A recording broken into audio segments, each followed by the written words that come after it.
What's up, everybody? Hope you're all having an awesome afternoon. If you are watching this, it means we're a couple days out from Indianapolis.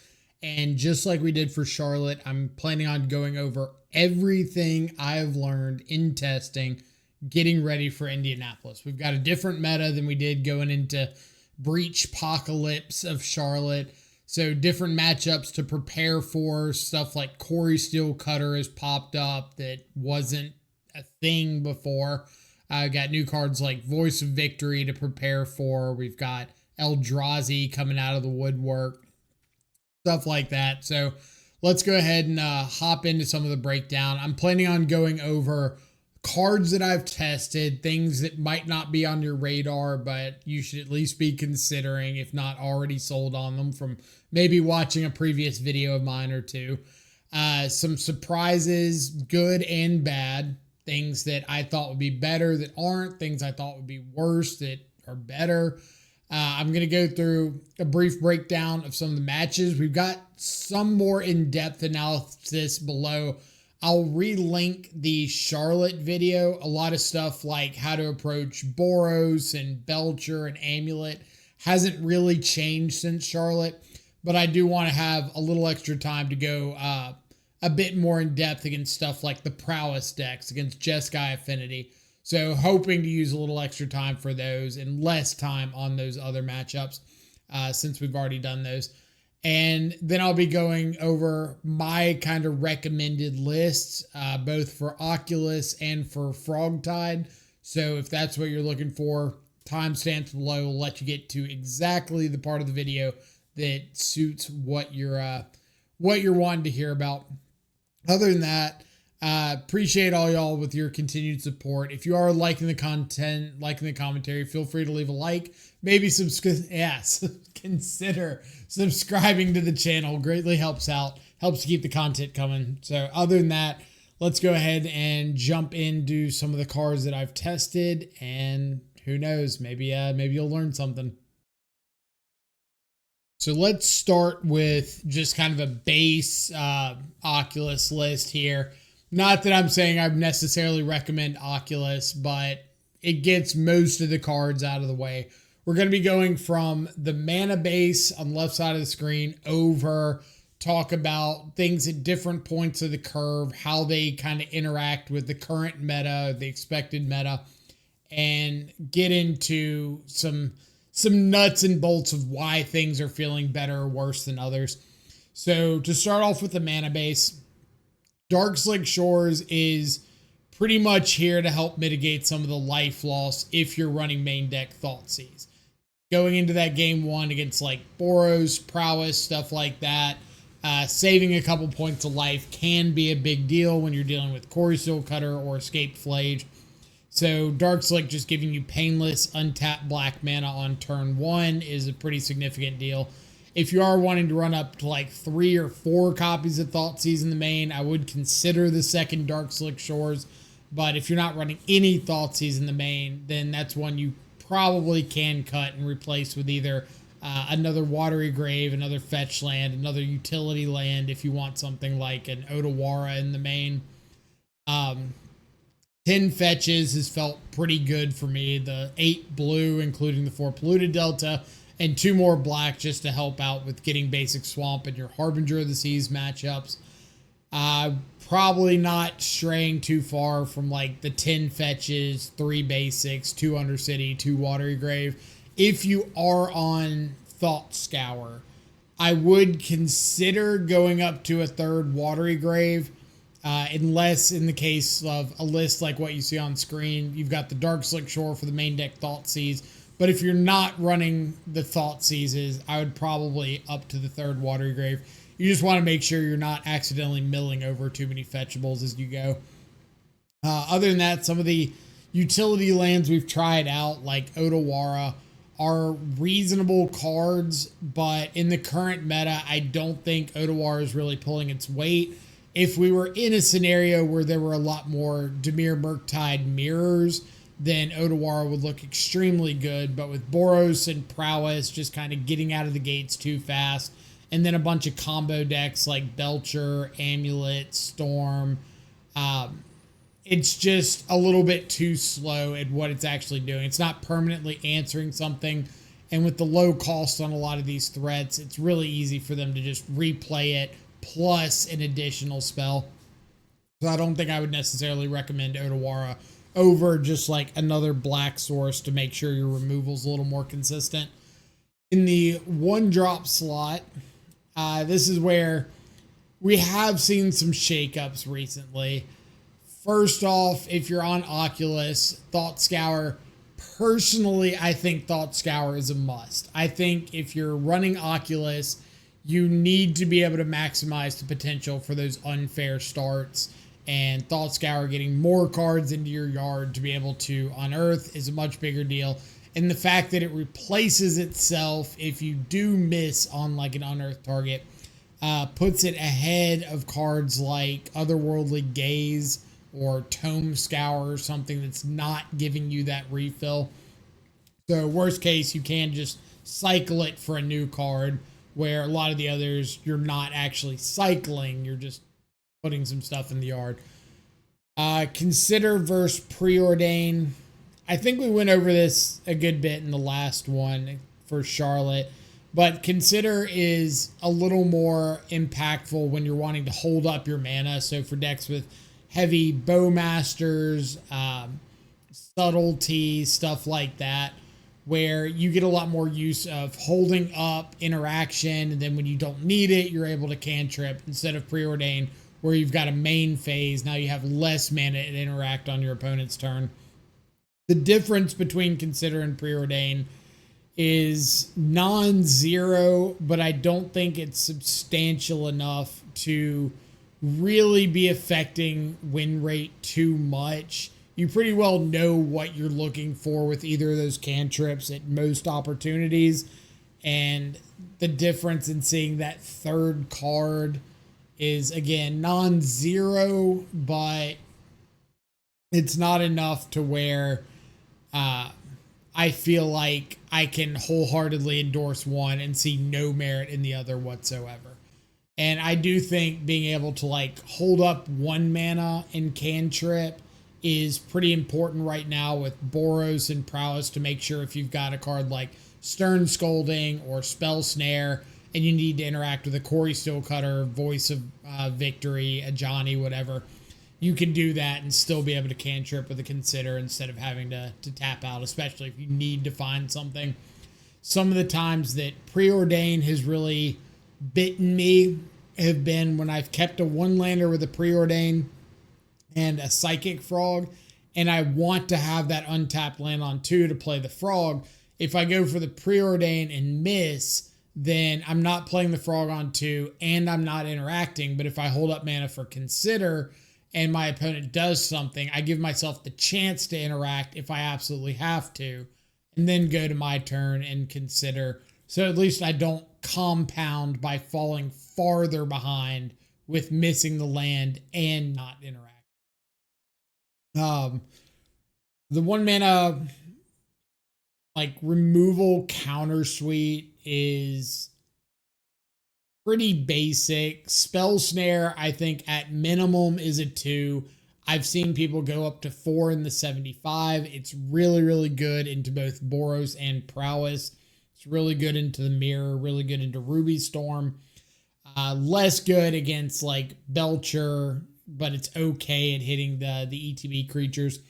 Less good against Amulet, less good against Eldrazi, but it does play a crucial role in enabling you to interact with Malevolent Rumbles and Talismans to get a Harbinger of the Seas down. So it's not dead in those matchups, just much less impactful than Boros and Prowess.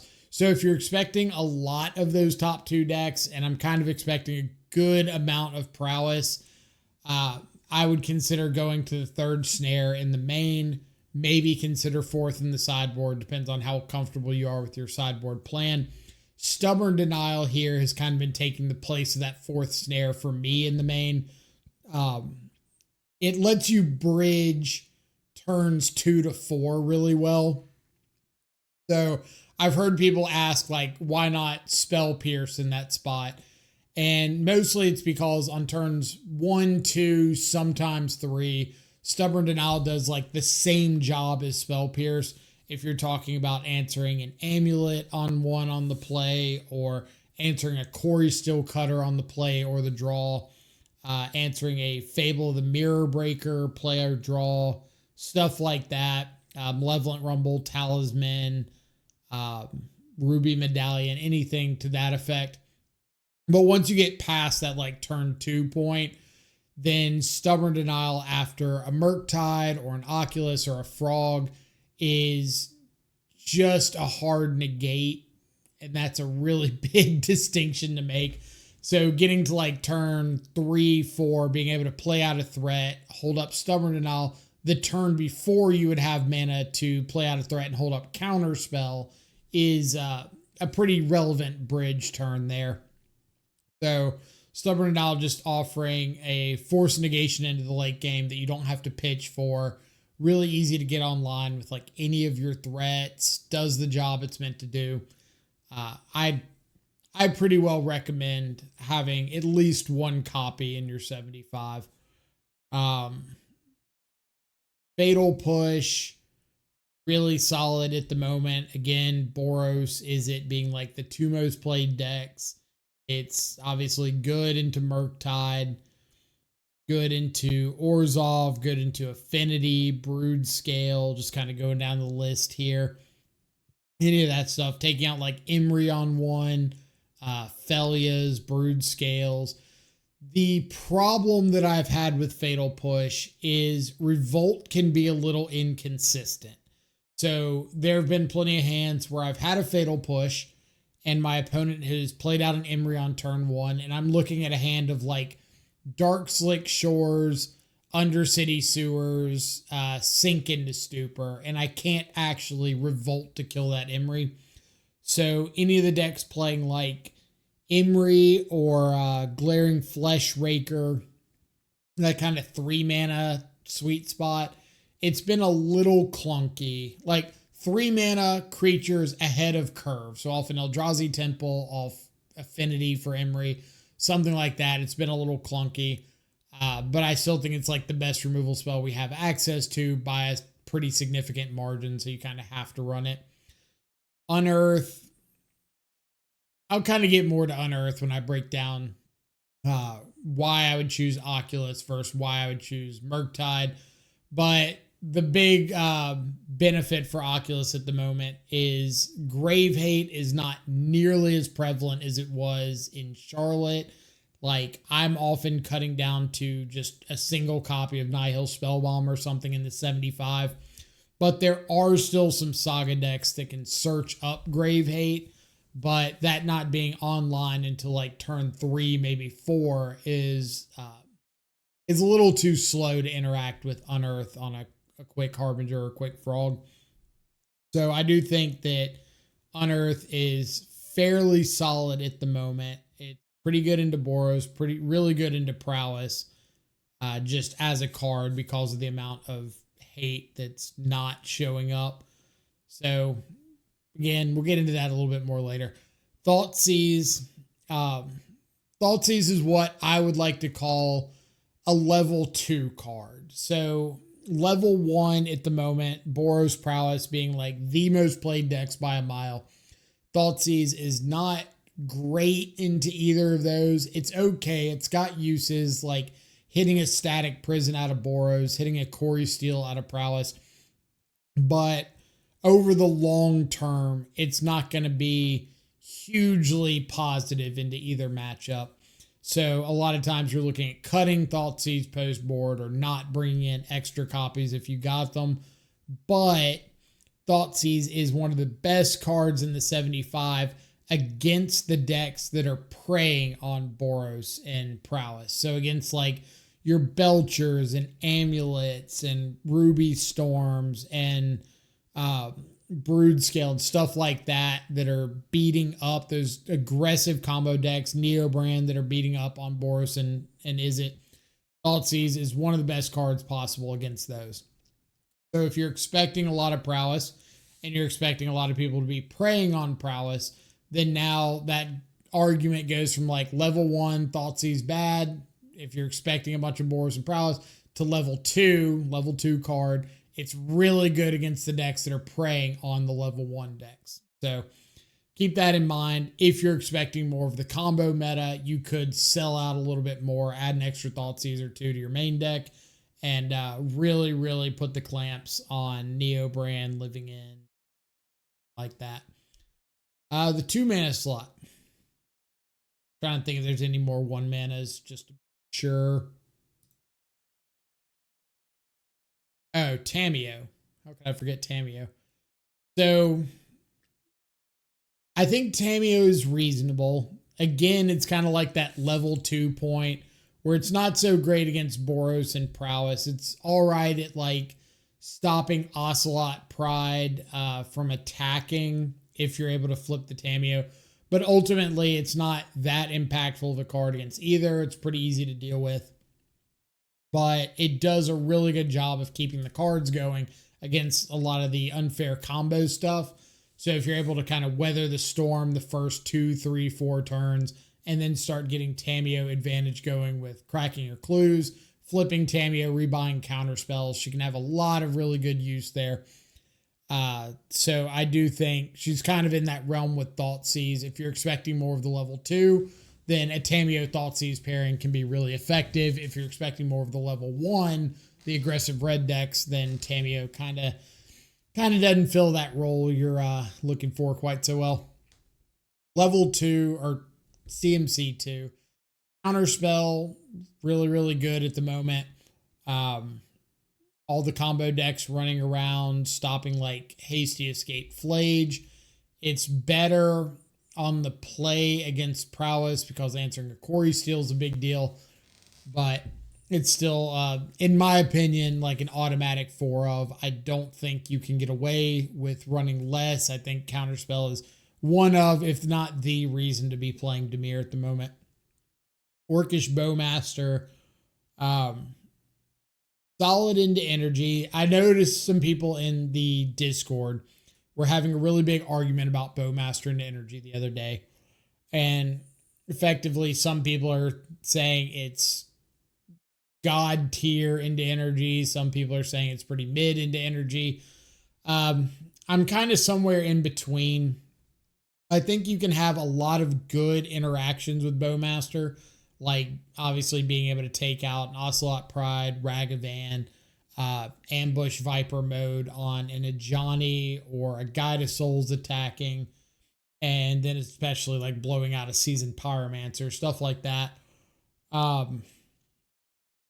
But I don't think it's necessarily dealing with the things that are really giving you fits. So like Goblin Bombardment, Voice of Victory, what's it called? Flage, Showdown of the Skulls. It's not dealing with those things. So you do kind of have to have Bowmaster plus something. It's not going to solo the matchup, but it'll definitely buy you some breathing room in the early game to get to FrogTide plus Counterspell or Frog plus whatever sort of interaction. It's pretty bad against Prowess. You want it to be good because it does take out a Dragon's Rage Channeler without Delirium, but then you start noticing like, oh, it doesn't kill Swift Spear, it doesn't kill Slick Shot, doesn't do anything into Quarry Steel Cutter, and if my opponent just has a single Lava Dart, not only do I not interact profitably, but they get a couple like free Prowess triggers because now their Lava Darts are turned on, and they're able to really push through some damage. Plus, like Quarry Steel giving trample means that token chump block you're used to isn't quite as effective. It's less good into like Belcher, less good into Amulet, really good into Dimir, bad into Eldrazi, okay-ish into Domain.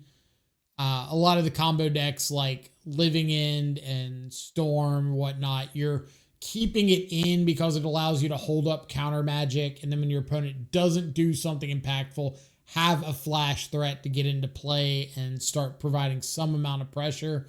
But the body itself is definitely not the most relevant at the moment. But every time I cut it, I find myself running into like more copies of Affinity, where it's really good into Thoughtcast and Thought Monitor and Mishra's Bauble, or copies of the Jeskai Ascendancy deck, where Bowmaster can kind of solo Ascendancy or Narset. So I don't know if I would cut them, but I do think they have some uses, and it's at least worth knowing that it fits into that Flash style game plan. Shoot the Sheriff. I put in here because I don't mind having an unconditional removal spell at the moment. Kills Flage, kills Primeval Titan, kills opposing Murktides, Bale Mercs. Yeah, everything except for Ketramos. And I'd say Ketramos is on a bit of a decline at the moment. So not having an exile effect or not having a -X effect in the main isn't the worst plan. But Shoot the Sheriff. Surprisingly, Slick Shot Show Off, not an outlaw. I would not have guessed that, seeing as how they came out in the same set. And I'm pretty sure Slick Shot's even wearing a like cowboy hat. But not an outlaw. So you can't shoot the Sheriff with Slick Shot. Not a Ragavan. Psychic Frog, auto 4 of. Don't even think we need to talk about that one. I have not seen anybody play any sort of Dimir list ever without 4 copies of Psychic Frog. Force of Negation. I don't have the data in front of me, but I did a count of like all the Dimir lists over the last few weeks, all the results. And Force of Negation was varying from 2 copies to 4 copies. I think it's another one of those level 1, level 2 arguments. It's pretty good into Prowess. It's okay into Boros. Really great into everything that's preying on those 2 decks.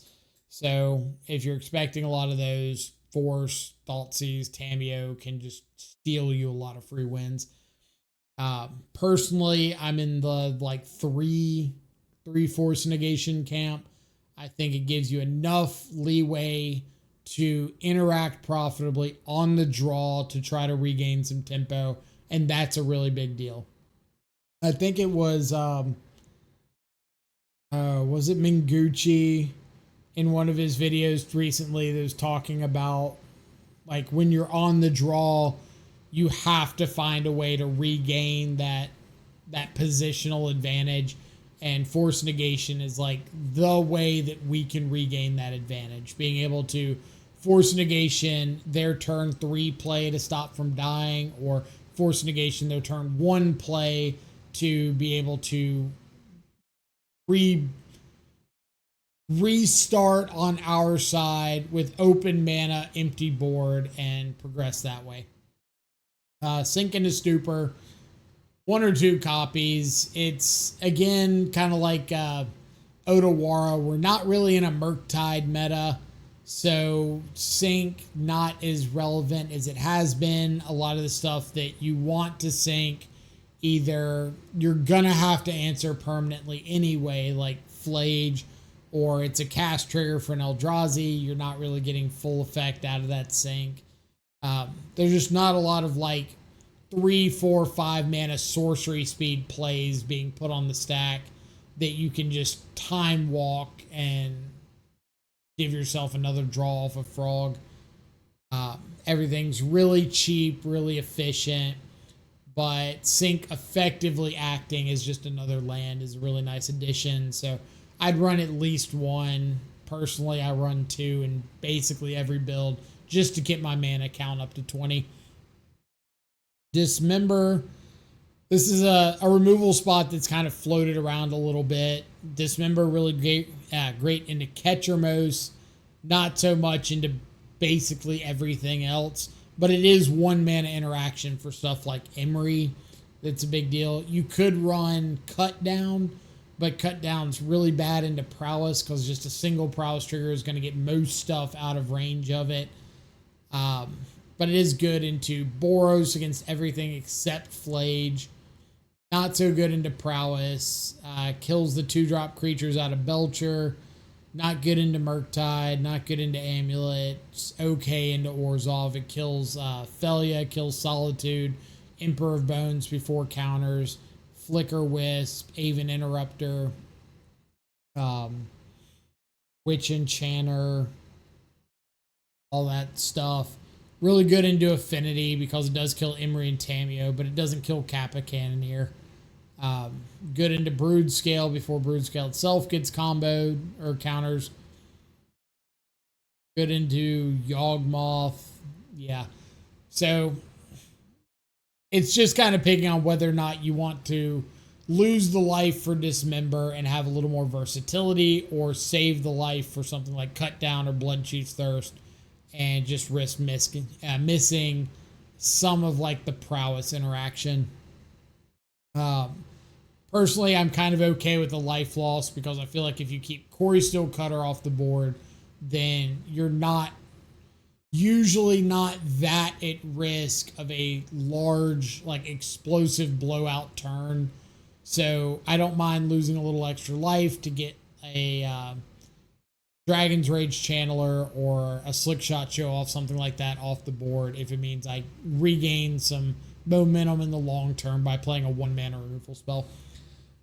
Lorien Revealed, a card that's been overperforming for me. I've seen so many hands with like 1 land and Lorien Revealed, and just knowing that my land is guaranteed, where a Consider or a Preordained Thought Scour might find that land, but could potentially whiff. Being able to cycle the Lorien Revealed on those early turns. It's really nice for being able to bridge 2 to 4 mana, kind of like Stubborn Denial is.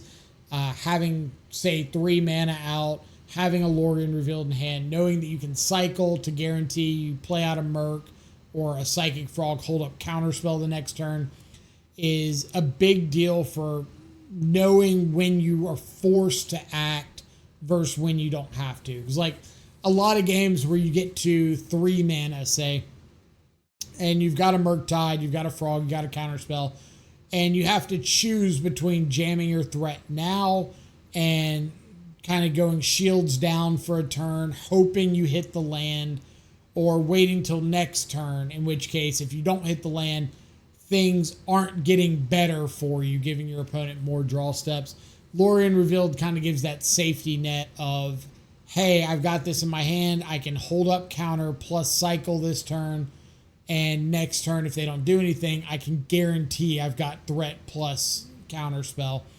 I also have hard cast Lorien Revealed a decent amount of times, especially against stuff like Boros, where you get down to a bit of a top deck war, or against the Dimir Mirror, against Orzhov, bunch of stuff like that.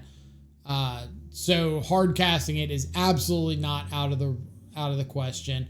You have a lot of games where your opener might be three lands and a Lorien Revealed, and you choose not to cycle it.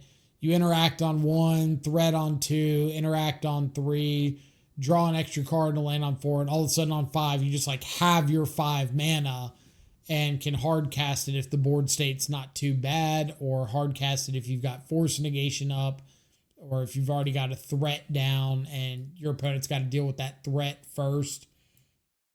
So it is a fairly versatile card that, like I said, has overperformed for me. I'm not going to go out on a limb and say, oh, it's auto includes, best thing you can be doing, but it has been very positive. Murktide, still doing Murktide things, like the fact that it dodges Galvanic Discharge and Portable Hole, Unholy Heat, all that sort of stuff, Dismember, Fatal Push.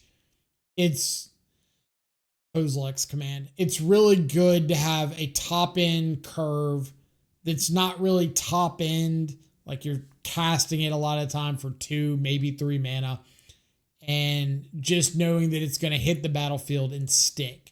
I've won so many Dimir mirrors with just like a 5/5 Murktide on turn 3 when they tap down to 1 mana.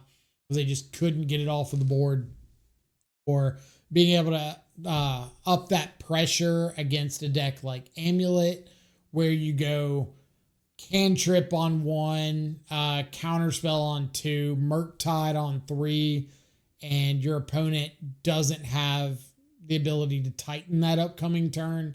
So you're going to get to untap with Counterspell up. You've got a 5/5 or whatever swinging in.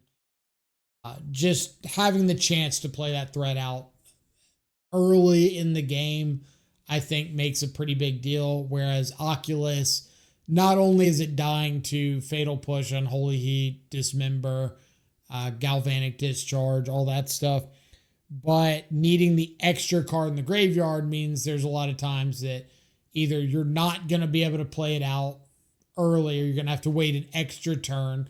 Or in the case of Murktide, you can often play it out for 2, hold up 1 mana for Spell Snare, Stubborn Denial, Fatal Push, where Oculus isn't going to let you hold up that mana for an extra turn. And that can often decide things in a swingy game where efficient cards matter. For example, like Brood Scale, you don't want to tap out of interaction for your opponent's combo, or Prowess, being able to hold up Fatal Push, Stub, Spell Snare for a Quarry Steel can be a really big deal in like that turn 3, turn 4 range. Out of the Unearth decks, mentioned Oculus a little bit, just really great against Boros and Prowess. I do think it's like the subpar threat against most everything else. But between Unearth, Thought Scour, Frog Unearth, it is really easy to cheat in Oculus and have mana available. But Murktide might just have to wait an extra turn to get to that same point. But I do think, and this is kind of an important point I want to make when comparing the two lists, is Oculus is better at getting cheated out with like an Unearth and holding up interaction. But Murktide, I believe there are a lot of games that you have the ability to play out Murktide and hold up interaction, like 1 mana interaction. It's not going to be Unearth plus Counterspell, but in a meta where you call correctly Unearth plus Snare or Unearth plus Stub, or not Unearth, Murktide plus Snare, Murktide plus Stub might be just as effective. And I think we're kind of in that sort of meta where it doesn't have to be exactly Counterspell. It can be something more restrictive because things are a little more narrow in what's going on. You don't really have to play out Murktide and worry about cast trigger Eldrazi or Solitude or what's it called? Like Plage. You're more in a meta where you play out your Murktide and you're worried about Jeskai Ascendancy, or you're worried about Quarry Steel Cutter, Static Prison, and Stub can really answer those effectively, or like Force Negation. Harbinger of the Seas. I think if you're running Oculus, some number of Harbinger is right in the main. I mean, it's not as effective as it has been. It's really easy for Boros to play around it, especially in an open deck list event. But with Mono Red Belcher still around to some extent, Amulet still being really, really good into both energy and prowess, the Eldrazi deck still hanging around, Domain picking up steam a little bit. It's nice to have that ability to shut off your opponent from doing anything. Especially if you're able to like Thought Scour over a Harbinger early, unearth it, and just kind of lock the other side out of the game. There's also a bit of an uptick in not affinity, but Urza Saga decks. We've seen more affinity, more Jeskai Ascendancy, Brood Scale combo. So making sure that you've got interaction for that in the 75 is important. And if your interaction just happens to come in the form of a main deckable lockout piece, then so be it. If you're on traditional Murktide, I don't think you can afford to run Harbinger because you don't have that unfair element. But the Unearth builds, I think Harbinger in the main is perfectly justifiable. Sideboarding. FrogTide list. Talk about some cards that have done pretty well for me in the sideboard. Kind of mentioned Harbinger a second ago. Same thing for the sideboard of FrogTide, except it's a little bit less That's about all there is to it. You're still coming in the matchups that you want to have access to it. You're just not going to have as many like, oops, I got you games. Stern Scolding, I think, is really excellent at the moment and could absolutely be main deckable in some number. You hit everything but Flage out of Boros. You hit all the creatures out of Prowess. You hit Frog and Bowmaster out of Murktide. Analyst out of Titan or Dryad as well. Grazer if you want. All the 2-mana creatures out of Belcher. Bad against Ramp or Eldrazi. Bad against Zoo. Hits Ral out of Storm. Hits a good bit out of Orzhov, but that's out of favor. But more, it's kind of the counterpart to Thoughtseize. So Thoughtseize is really, really good into the stuff that's beating up on Boros and Prowess. Stern Scolding, really good into Boros and Prowess, where Thoughtseize isn't so much. So you could very easily build your sideboard to just swap those two in and out. Maybe you want to run 3 Thoughtseize in the main, be geared towards the combo decks, 3 Stern Scolding in the side, and just 1-for-1 those post board. And I think that would be perfectly reasonable.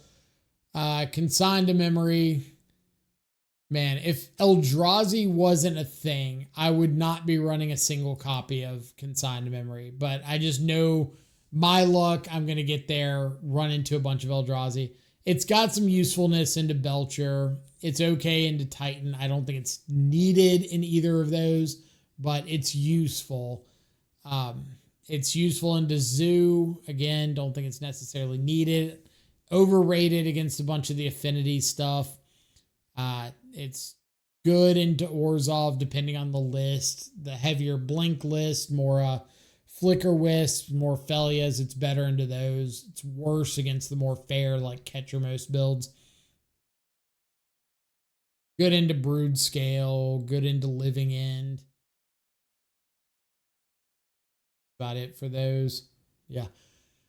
But again, if Eldrazi wasn't a thing, or if you think you're just going to dodge Eldrazi all weekend, I wouldn't run the consigns. But unfortunately, I don't think anybody's going to be lucky enough to just know they're going to dodge Eldrazi. So it's kind of a necessary evil. Toxic Deluge has mostly been in there for Boros. Couple creature matchups here and there, like Sam Combo and Brood Scale. It can come in for, can kill Ketchermost, can kill Scion Draco with a Leyline of the Guild Pact, but 95% of the reason is Boros. If you wanted to run Meat Hook Massacre, you could, but I've seen an uptick of Blood Moon out of the Boros decks. So knowing that your Wrath effect can potentially get Blood Mooned off is a real consideration. Personally, I would just stick to Toxic Deluge, though I have been running some EE recently, mostly for the affinity decks, being able to take out Sagas, Opals, Constructs, or Saga tokens, Opals, things like that, Mox Ambers, Clue tokens. It's definitely nice into that matchup. It can be pithing needled off, especially if they know it's open deck list and know you have EE in the sideboard. But it's one of the few ways we have of kind of recapturing the advantage by getting rid of a lot of that early game work and resetting the board state a little bit. If you're expecting a bunch of affinity and ascendancy, I would at least consider EE or something like Mystical Dispute. We'll get to in a second. Graveyard Trespasser has been, it's been overperforming for me. Like, we already knew it was really good into Boros because it answers Flage. It's a 2-for-1 in the face of stuff like Static Prison. Helps to stabilize your life total a little bit as the game goes on. But what I've been finding is I've been happy playing Trespasser against like Amulet Titan on 3 if I know that they can't Titan me on 4. It's really good into Dimir. It's really good into Orzhov. It's a good pressure threat against Eldrazi. It's not great, but if you're already interacting with some of the early ramp and you get down to Trespasser, then you can kind of just start attacking in. It makes getting rid of it awkward. You might be able to 2-for-1 or 3-for-1 if your opponent goes for a Kozilek's command on it, discards a card to ward, you counter it. I guess that's, 2-for-1.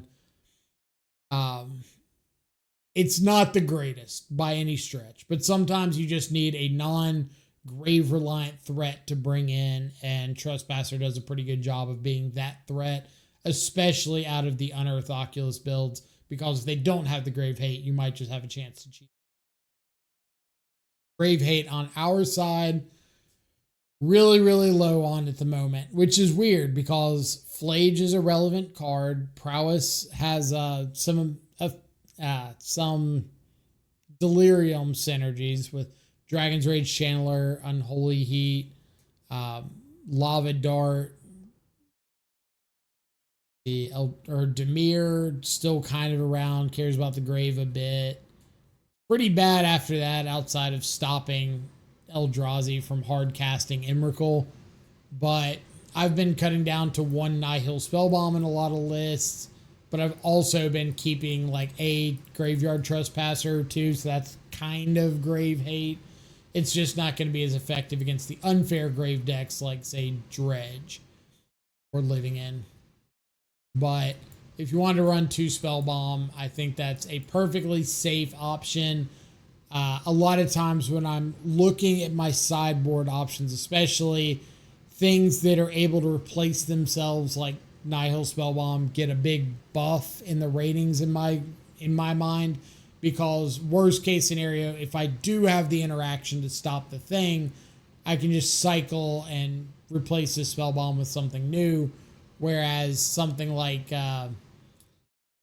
Tormod's Crypt or Surgical Extraction, Leyline of the Void, you're not going to be able to cycle that thing and find something else. So if it's bad, it's bad. If it's good, it's good. But if it's bad, you can't try to replace it with something good. Kaito. I've actually been pretty low on Kaito at the moment. The Dimir mirror is still somewhat there. Orzhov is still somewhat there. But Kaito is not directly impactful into the Boros and the Prowess matchups. And it's not really that useful into the combo decks that are beating up on Boros and Prowess. At least not as useful as something like Tamiyo that's just cheaper. Doesn't require as much of an initial investment, which can be a death sentence if you tap out for 3 to Ninjutsu and a Kaito, and your opponent's just got like Neoform plus Veil of Summer. Like, you just lost the game because you put this Kaito into play. So that's been a lot of my apprehension towards Kaito. I've seen a lot of lists running 2 Tamiyo, 2 Kaito in the main. And personally, not a fan. I think that adds too many clunky draws when you need to be more efficient. Hands with like a Tamiyo and a Kaito and a counter spell look really good at face value, but if you're not cracking those clues from Tamiyo and you're having to tap out to Ninjutsu and the Kaito, then all of a sudden you're up to the fates as to whether or not your opponent's able to take advantage of that turn.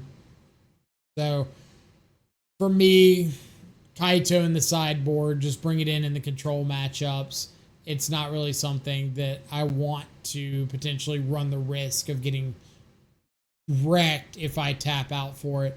If you are on a build that's heavier on Thoughtseize in the main, and you're able to more accurately set up a turn to Ninjutsu a Kaito where you know you're not going to get punished.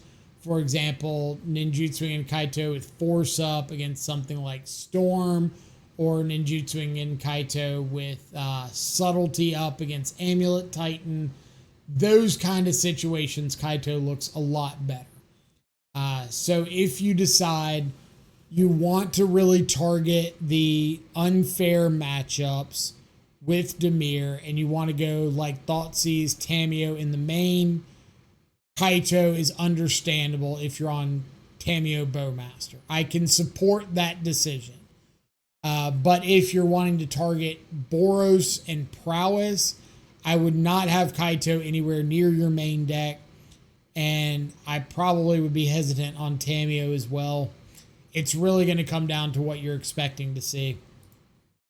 For Oculus, I think we kind of went over all the same cards. Stern Scolding, Consign, Harbinger, Thoughtseize, Trespasser, Deluge. Yeah, nothing too changed up there.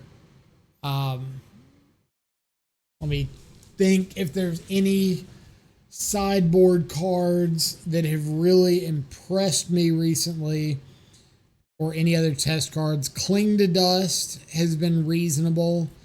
I think most of the Dimir lists I've run, I've ended up slotting a single Cling to Dust in the main, and it has been pretty effective. Tried out Drown in the Lock a little bit, was a little underwhelmed with it. It's really good into Boros and Prowess, but as soon as you get past those, there's just a lot of matchups where it's not targeting something relevant. So like Eldrazi, you're not really getting to hit any of the Eldrazi. Even if they get the cast trigger, you can't even stop the body most of the times. Good against everything except Murktide in the Dimir matchup. Unfortunately, Murktide is like the only thing that matters. It's bad into like Bale Merc against Orzhov or Scion against Zoo. It's really not even that good into like Neo form. Yeah, all these matchups that you just end up spending 2 mana to trade with like a 2 mana spell on turn 3 or 4 or something. So you can almost think of it like, what was that 2 mana white creature that you couldn't play turn 1, 2, or 3? That's what Drown in the Lock feels like for me at the moment. Archmage's Charm and Sauron's Ransom, some of the card advantage options for Dimir. And I'm going to get into Sultai and Esper too, don't worry. But for Dimir specifically, the Archmage's Charms felt a little clunky. Sauron's Ransom and Archmage's Charms have both felt clunky because I've cut down to 20 lands. I'm not as reliably hitting 3 mana on turn 3. And I'm finding a lot of games where my opponent is putting themselves in a position to win, or I'm getting put in a spot where I have to interact or be virtually dead before I have my 3rd mana available. So what that means to me is I don't want to fill my deck with cards that I cannot physically cast in any capacity before I'm under the gun to have to interact. So like Archmage's Charm, really great card, but neither on the play nor the draw is it interacting with a Corey Steelcutter on 2. That makes it a little awkward. Against a deck like Orzhov, neither the play nor the draw is it interacting with an Overlord of the Balemerc. Against Neo form, play draw, not hitting a Neo form. So situations like that just kind of make it a little too much of a liability. Cards like Oculus, you can get away with a little bit more because you have the chance of Scour, Unearth, get back your Oculus. So even though it's 3 mana and you can't hard cast it before that point, you have the potential to get it into play for less. Archmage's Charm, Sauron's Ransom, you physically cannot do anything with that card before you get to that 3rd land. And for those reasons, I'm less interested in registering them. In the sideboard, Mystical Dispute. Pretty off of Dispute. It's okay. It's pretty good into Belcher. It's obviously decent into the Mirror. But against stuff like Prowess, Iteration is good. Expressive Iteration is good. It's not what's winning or losing the game. It all revolves around Corey Steelcutter, and Mystical Dispute just isn't doing anything against Corey Steel. Kind of like Archmage's Charm being on the play or the draw. It's not interacting with Corey Steel. It's kind of enough of a reason. Affinity, it's pretty good on the play, being able to stop a turn 1 Emery, but I think the removal spells are a little bit more consistent because half the time you're going to be on the draw, at least half the time. So not being able to interact with the turn 1 Emery on the draw with Mystical Dispute is so if like the matchups that you would want Mystical Dispute against, it's good against less than half of them.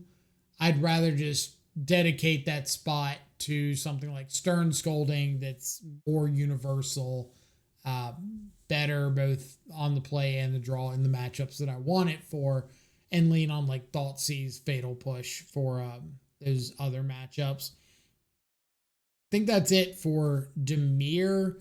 Let's talk about the splash options a little bit because we definitely have some notes there. So for the first splash option, Sultai, and I definitely don't mean necessarily the list that's on the screen right now, but just to give you an idea of some of the potential option cards to splash for, Abrupt Decay I do think is in a pretty good spot right now. It's really good into Boros and Prowess because answering Resolved Quarry Steelcutter is important. And let me preface by saying a lot of the times when I'm looking at splash colors, it's for the purpose of solving a specific problem. In the case of the current meta, answering like Goblin Bombardment, Quarry Steelcutter, Static Prison, Amulet of Vigor, what else? Ruby Medallion, Blade of the Blood Chief. These are all things that Dimir, answering those after they've resolved, is all something that Dimir cannot effectively do. So when I'm looking at splash options, it's for these specific kind of problems. So Abrupt Decay answering, like I said, Static Prison, Bombardment, Quarry Steelcutter, Amulet, really big deal. It's not as great at some of the go wide things like Affinity making Saga constructs, but it can answer one troublesome permanent very, very well. It's also really, really good into the Oculus Mirror. When we played Sultai before, right before Charlotte, or right before SCG Atlanta, there were Oculus Mirrors all over the place, and Abrupt Decay was consistently just the best thing to be doing in the matchup since you could guarantee kill something. If you wanted to stick Dimir, Long Goodbye is an option if you're expecting a bunch of Oculus Mirrors. But besides that, Abrupt Decay being able to answer those troublesome permanents is a big deal. Pick Your Poison, really, really good for answering Sagas early because being able to choose to have them sack an enchantment instead of an artifact means that you know you're going to get that Saga even if they have like Mox Emery out or something. A little bit less exciting into stuff like Boros. It's good, but you run into this risk of them having like Fable plus Static Prison or Static Prison plus Bombardment, where you're happy to get one of those off the board, but sometimes you want to hit a specific one and you're not always going to have that chance. So Abrupt Decay, a little bit better against the non-land permanents. Pick Your Poison, a little bit better against Saga, but it's also really good into Leyline of the Guild Pack Scion, being one of the few just clean that. Collector Oof, really good into Belcher, really good into any of the affinity decks.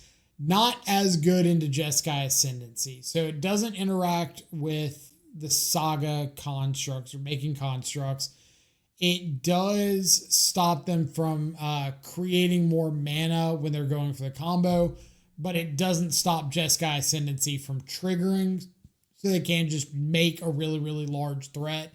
It just won't have trample or anything like that. Not as good into Narset. It can be hit with what's it called? I said the card earlier. Portable Hole. Yeah, it can stop Brood Scale, or it can stop like the Walking Ballista and equip on Blade of the Blood Chief from Brood Scale. So I do think Collector Roof has some merit. I definitely think it's better in the unearthed shells than the traditional shells. What else? Main deck cards. Rakshasa's Bargain, Kishla Skimmer have both been tried out here and there. Bargain, for me, is in the same categories like Archmage's Charm and Sauron's Ransom, where if the game goes really long and you hit your land drops and you top deck a Bargain, it looks really good. But I don't think most of the matchups in Modern play out that way. So I'd rather just not have a card in my deck that I cannot cast for less than like 2 mana or do something with. Kishla Skimmer, I tried out a couple times. I think I mentioned it in my last RCQ recap video that I played against an opponent that was on Kishla Skimmer Unearth, and they were saying that they'd had a lot of success with the deck, and I have just had opposite results. Not really much to say about it.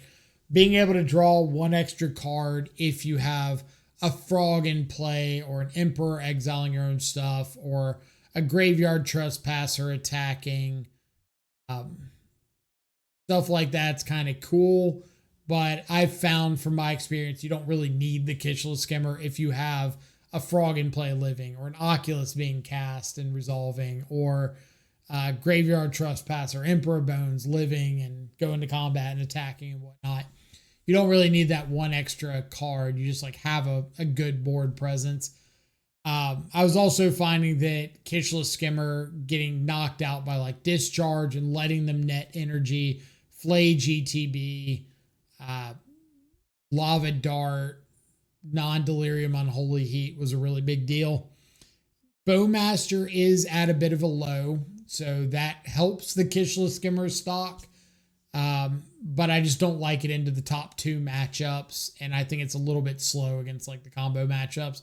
So if you're expecting a bunch of fair stuff, like if you're expecting the level 3 option, level 1, Boros Prowess, level 2, combo decks feeding on Boros and Prowess, level 3, interactive mid-range decks feeding on the combo decks, so like other FrogTide players, then I think Kishla Skimmer picks up a lot of merit. But I don't like it into level 1 or level 2.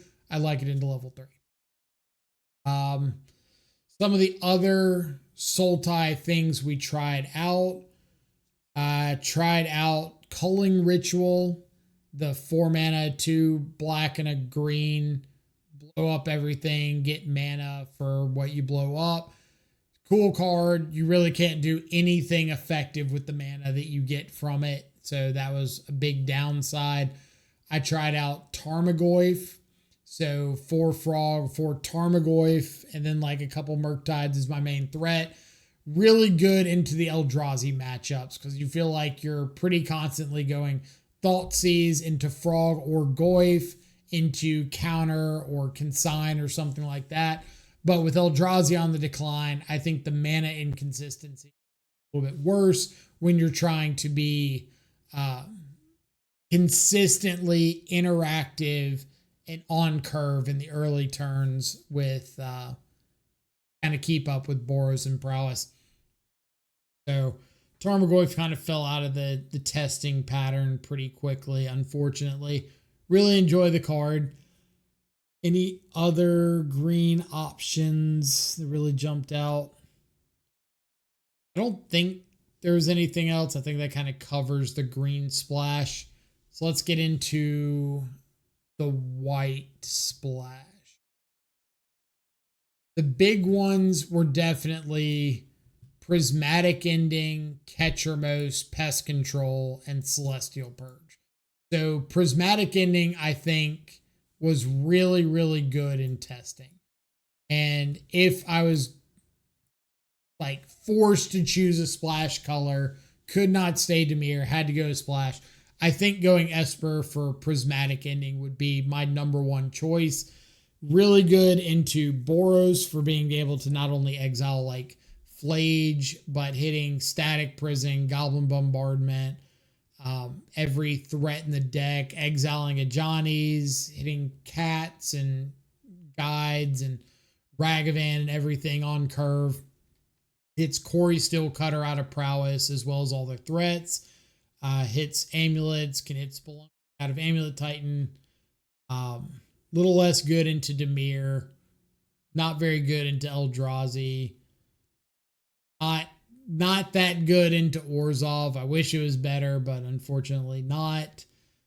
Reasonable into Affinity. You can't interact with Imri with it profitably or like on curve, but being able to take out Moxes, Portable Holes, Saga Constructs, Pithing Needles, stuff like that is pretty solid. Good into Brood Scale, bad into Neobrand, but if you were really wanting to key in on the level 1, the Boros and Prowess, and you were already thinking of splashing or wanting to splash, I think going Esper for Prismatic Ending is like top of the list. Ketchermos was cool, but it was very, very inconsistent in getting Ketchermos online. You kind of have to run some number of relics or a way to make sure you can get that Ketchermos online in one shot. But relic nuking your own Murktides or stopping your frog from being able to jump if you had to pop it was a really big deal. I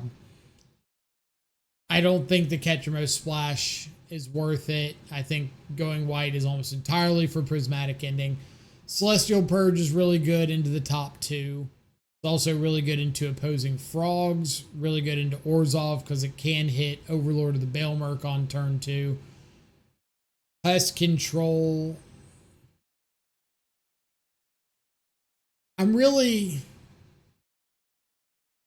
Okay, so when Pest Control was picking up popularity before like RC Prague and RC Portland, it was thanks in large part to being good into the Breach matchup.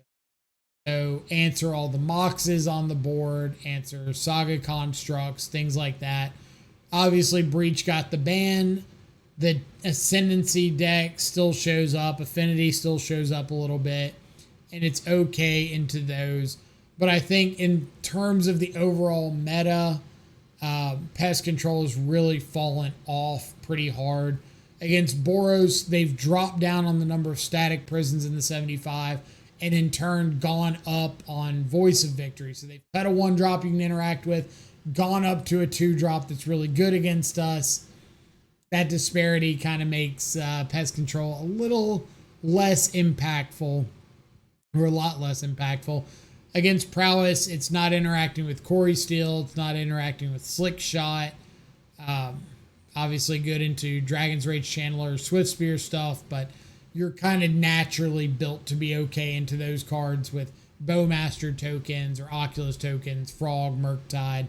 It's really the Slick Shot and the Quarry Steel that you want to tune in on, and Pest Control just not being good into either of those is relevant. Don't think you need it against Amulet. A lot of times I just like ignore the Amulets altogether. Pest Control kind of fits that bill. It's okay into Brood Scale because you get to take out all of the Blade of the Blood Chiefs on board, but they can just tutor up a new one.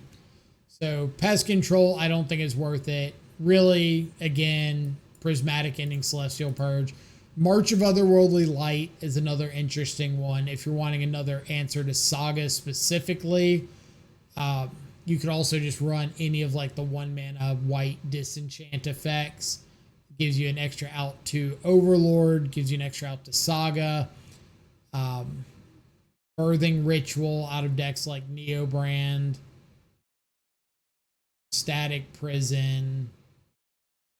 Goblin Bombardment, Fable. So, yeah, anything like that's worth it. I just don't think Ketchermos personally is. Are there any other white cards we really tested? I think that was like the bulk of it. 99% was just those 4 cards. I know there's some other Esper players in the Discord that have tried some other options, but I kind of found that Prismatic Ending did everything I wanted out of the splash, so I wasn't really that interested in trying other cards. The last one, Grixis, really for some Faithless Looting, if you wanted to try it out of Oculus. Faithless Looting, Tameo being able to create an immediate flip. a little more consistency in Oculus. I really found in my testing though that despite adding faithless looting, I was not being more consistent with getting Oculus on Earth. So I kind of dropped the Grixis option pretty quickly for Oculus for faithless looting specifically. But some of the other splash cards that people have been having success with, Ragavan against the combo decks, not very good into Boros or Prowess, but good into like Belcher and Amulet, Posing FrogTide decks, Eldrazi, Orzhov, stuff like that. Pyroclasm as a Wrath effect into Boros, pretty specifically Boros. Again, kind of like pick your poison or like pest control. I think that the Boros deck's going more in on stuff like Voice of Victory now makes Pyroclasm a lot worse. It's still good at like stopping the whole Ocelot Pride stuff, but they're just a little more multi-dimensional now, so you can't focus all of your efforts on that. If you're going to run a sweeper, it needs to be something that's going to take out everything, not leave them with problematic permanents on board or problematic creatures. Meltdown has seen some play. It's an answer to Corey's Steel, though not the most mana efficient answer. It's an answer into like all the Moxes and stuff from Affinity, and it is pretty mana efficient at that, as well as killing off construct tokens. So if you wanted to go red for Meltdown, I could absolutely accept that. My issue with red is I think if you're wanting to make a splash for Dimir, you really want to make that splash to be able to answer like a multitude of troublesome permanents. And going Grixis lets you interact with artifacts fairly well, but you're still not doing anything into the enchantments. And there are a decent amount of enchantments in the current format. Unholy Heat, Lightning Bolt, both pretty good splashes into Boros and Prowess. But if you wanted to run more actual removal, you have options in Dimir that aren't the greatest, but they don't require you to like make your mana a little more inconsistent to play them. So I think if you're looking at splashing specifically for removal, I don't think it's worth it. If you're looking at splashing for meltdown effects, I think it's good. Faithless Looting, not so much. Pyroclasm, not so much. So really it would be Meltdown. Some people playing Kozilek's Command recently. Kolaghan's Command. I can't even say the right K command anymore. I've seen people playing Kolaghan's Command recently. Grixis builds with Flame of Anor. I've only played them a very, very small amount, so I don't have a lot of good data to go off of those yet, but that is an option. I think it's a little mana efficient. I'd rather go Meltdown than Kolaghan's Command, but if you wanted something that overlaps specifically with other mid-range matchups, then that could be an option for you. So I think that's all for the splashes. Let's talk about some of the popular matchups that we didn't talk about in the last video and give you kind of a breakdown of how those play out, and maybe it'll help you approach the matchups a little more effectively. So this little bit of a matchup breakdown I'm going to do here is going to be a tiny bit tricky because I know I'm going to try to preemptively attack this line of questions as best I possibly can because I know people are going to skip over what I'm about to say. There are a number of matchups that I have done extensive breakdowns of on the channel already. So like if you're wanting to see a breakdown of Dimir versus Boros Energy, I've got a whole video here, hour and a half, devoted to just that matchup. Sideboarding, different builds of Dimir, Esper, Grixis, Sultai, card options, play versus draw, play patterns, what to look for in an open deck list event, like everything you could want to know about that matchup. I am going to leave the link for that video as well as the matchups against Eldrazi and against Orzhov in the description here. So if you wonder why I'm not going over those matchups, that's why. I don't feel like any of those three have significantly changed to a point that they need a new video. Most of the play patterns are the same. Most of the options are the same. Maybe there's a couple new cards like Voice of Victory that have popped out, but the overall game plan has not changed. So I'm going to leave those videos in the description, and I'm going to be going more specifically over some interactions and things to recognize for current matchups that I have not done videos on. Hopefully that explains everything. So first off is definitely prowess, number 1 by some standards, number 2 deck in the format, whatever you want to rate it, and things you need to be aware of. First and foremost, Corey Steelcutter is what the entire matchup revolves around.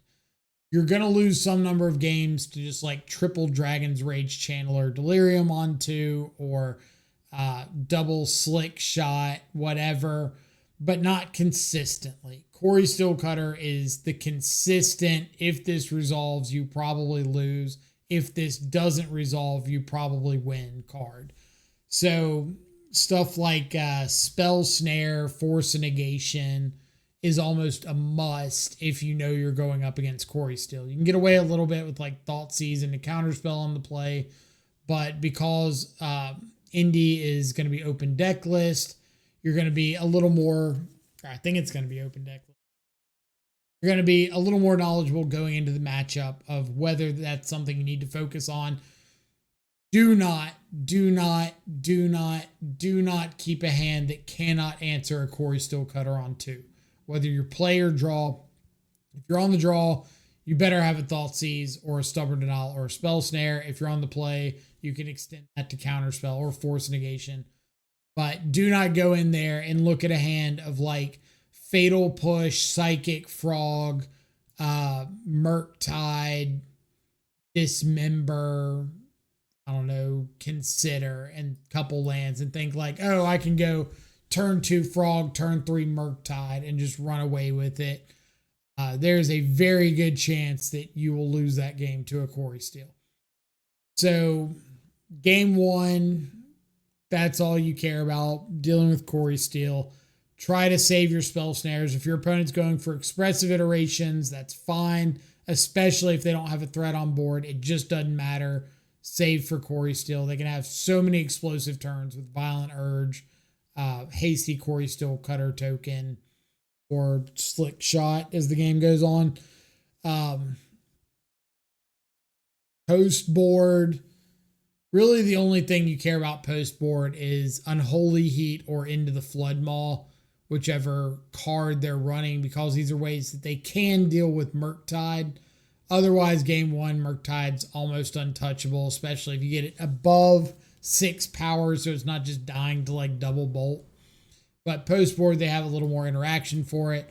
I have seen some Izzet lists popping up that are running Abhorrent Oculus in the sideboard, like 2-3 copies of Oculus, so that they have something to go with if Stern Scolding's coming in, or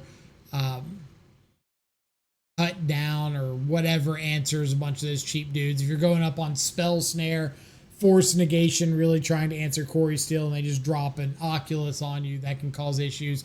Thankfully for us, I don't think that matters quite as much, because we do still just have like Fatal Pushes, Dismembers, Counter Spells, so we're a little better equipped at dealing with Hardcast Oculus. But really, conserving life total, I think, is a little overrated in the matchup.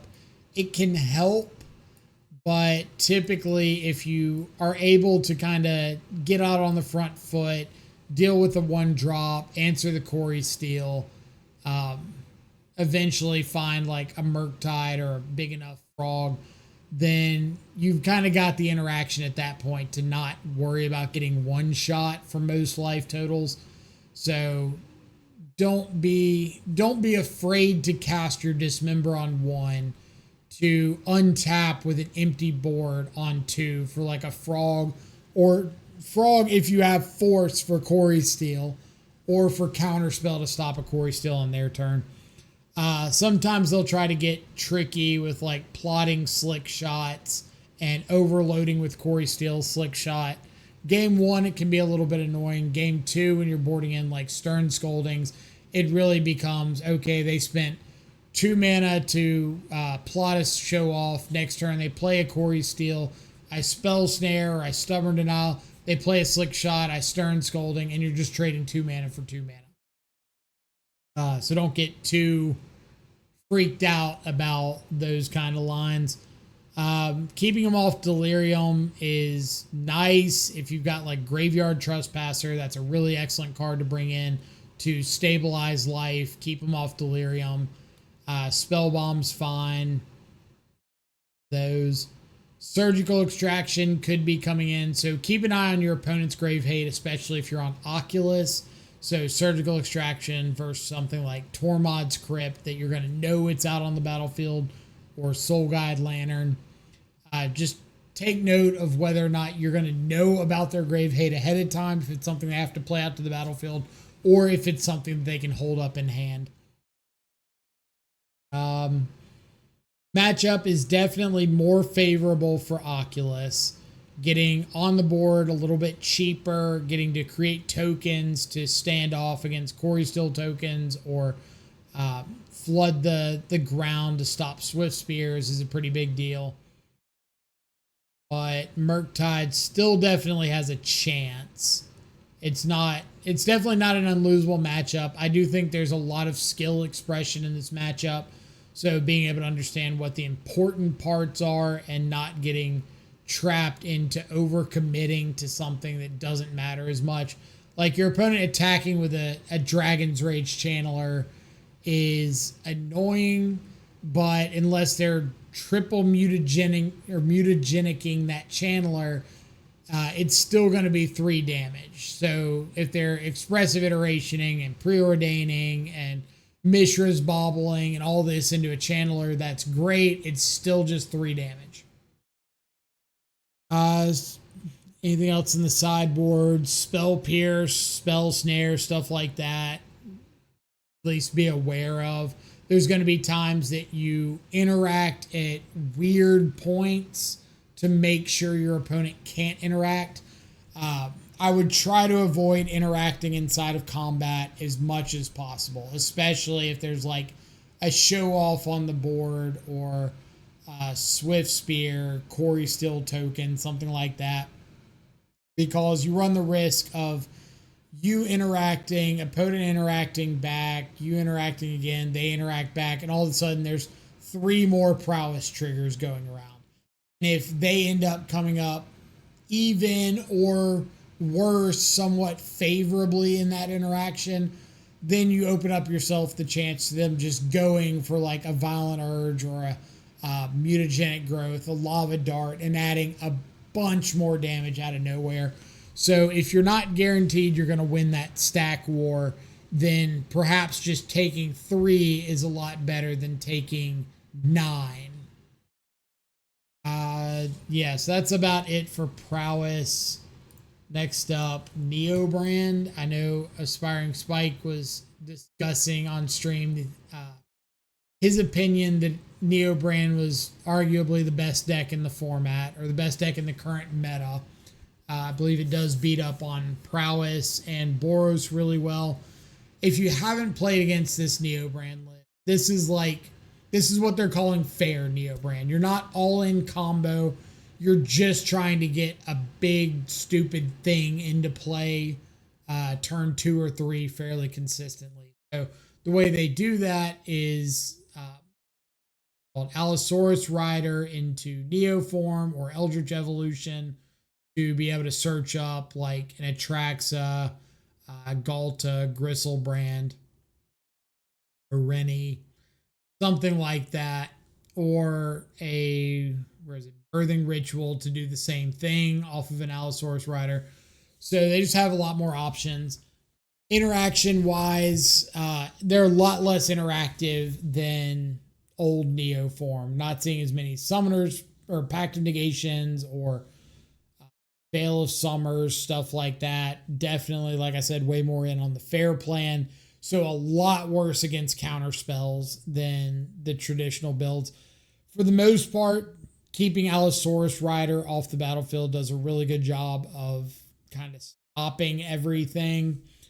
So if you've got like a counter spell in hand and your opponent goes for an Allosaurus Rider, you have to weigh countering the Allosaurus Rider and leaving them stranded with an Eldritch Evolution or a Neoform, or letting them put the Neoform or the Evolution on the stack and sacking the Allosaurus Rider and then trying to fight over that. If you look at your opponent's list ahead of time, you should have a pretty good idea of what to do. So for a list like this that has 0 main deck copies of any sort of interaction, no Pact of Negation, no more lies, no anything like that, I would almost always let them play the Allosaurus Rider and then go for the Neoform or the Eldritch Evolution and counter that just to get an additional card out of hand. If you are up against an opponent that's got a little more interaction, you kind of have to weigh what you can afford to do a little bit more. So, for example, if you've got a counter spell and a force, you might want to fight over the Allosaurus Rider with the counter spell instead of the Neo form, so that if they fight over that, maybe you can force then and there. It's really situational. It's not going to come up that often, but it can. So just keep an eye on like what the possible outs are. So like this list has got 4 Pact of Negation in the main, a little bit riskier, but changing up too many of your lines. Sideboarding against Neo Brand. There's really not much we have to bring in. I bring in Harbinger of the Seas if I've got them, because they're often on like 1, maybe 2 forests. They've got a lot of lands that don't fetch. They want to get Surveils early. So locking them out of green mana so they can't Neoform, Eldritch Evolution, Eladamri's Call, Glittering Wish is a pretty nice plan to go with. Other than that, Thoughtseize, bringing in some extra threats. So if you've got Graveyard Trespasser in your sideboard, even if it doesn't look like a great card, it's still an additional threat that lets you get like fatal pushes out of your deck. Consign to Memory, if you have enough to cut, like you want to get rid of your fatal pushes, cut down, stuff like that, and you've got an extra space you want to bring in, Consign to Memory does interact with Galta ETB. So one of the lines that the new Neo brand list will have come up very often is they'll have something like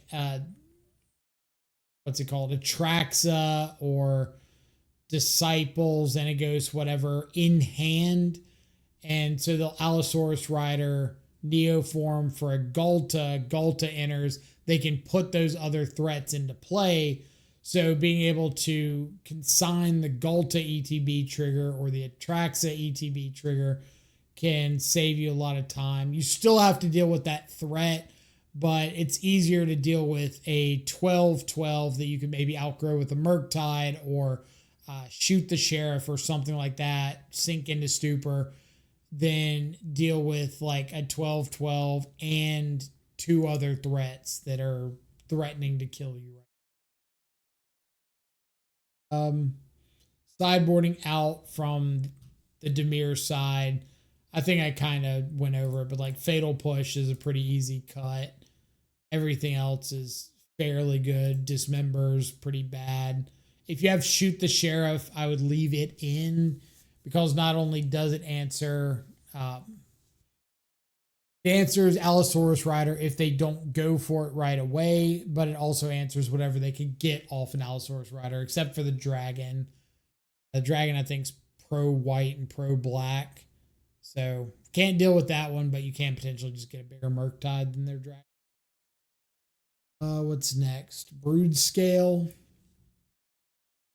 Brood Scale is, this is probably one of the more polarizing matchups I've heard from the Dimir side. Some people saying that they can't win the matchup at all. Some people saying that they win it pretty easily. I think I found that it's kind of favorable. Like they're playing the Eldrazi plan without having the big Eldrazi payoffs. They might have Emrakul, but they're not running like Devourer and Ugin and what's it called? Myco Spawn, that kind of stuff. So being a more low to the ground creature deck means Murktide and Frog flying over is a lot more impactful. If you're able to keep Fleshraker off the board, keep Broodscale off the board, you can do a really good job of mitigating their explosive potential. Kozilek's Command's like the only thing you care about countering that much. Everything else can kind of be dealt with 1-for-1 removal. Soul Cauldron can be annoying. So when you're looking at your opponent's deck list before the round, keep an eye on things like what are their big payoffs? Is it just, in this case, like a single Emrakul and one Traverse? Is it 4 copies of Emrakul? Is it, what else? Broodscale plays from time to time in the payoff spots. But just keep an eye on like what they can do if they have one of those big explosive turns. Keep an eye on Cavern of Souls. If they're on 4 cavern versus 1 cavern, what's the likelihood they're going to find one?